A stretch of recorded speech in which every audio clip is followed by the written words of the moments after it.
對我嚟講，最緊要嘅價值就係保持終身學習嘅心態。我亦都相信失敗唔係終點，而係發現新可能性嘅起點。我想引用 Steve Jobs 好出名嘅一句說話 ：Stay hungry, stay foolish。要保持好奇，持續探索，不斷嘗試，先至可以創新。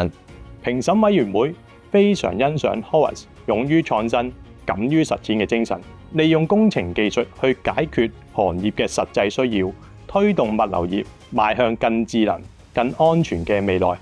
喺 HIT 嘅短短呢幾年入面，我明白到現代物流業已經脫胎換骨，係充滿機遇同發展空間嘅舞台，俾年輕人發揮所長。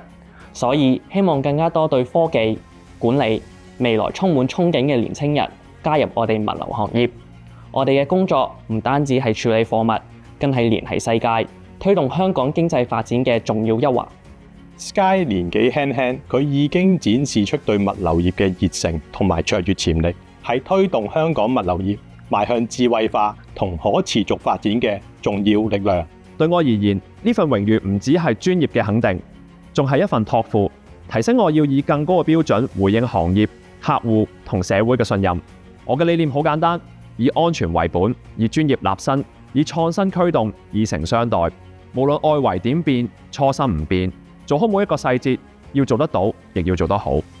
Jeffrey 喺航空貨運業已經有9年嘅經驗，佢憑藉佢專業嘅知識同埋卓越嘅領導才能，先後推行多項嘅智慧化項目，為香港嘅物流業持續注入新嘅動力。而家物流行業由 B to B 轉型成為 B to C， 過去10年發展急速，我哋要勇於創新變革，走不一樣嘅路，意志堅毅地成就事業。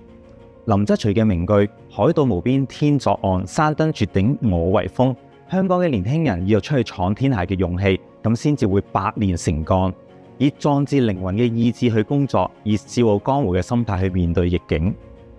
Adrian has dedicated nearly 20 years to the logistics industry, demonstrating remarkable leadership and forward-thinking vision. He has led his team to drive business growth through technology adoption and also proactive participation in industry knowledge sharing and talent development programs. 我一直相信設計得好嘅物流係無聲勝有聲，雖然大家未必察覺得到，但係佢係默默咁支持住整個城市嘅運作，令我覺得呢份工特別有意義。我想同新一代講，物流唔單止係運送咁簡單，而係聯繫住人、物、系統同未來嘅橋樑。希望大家加入物流行業，一齊推動創新，聯繫世界，共創更美好嘅未來。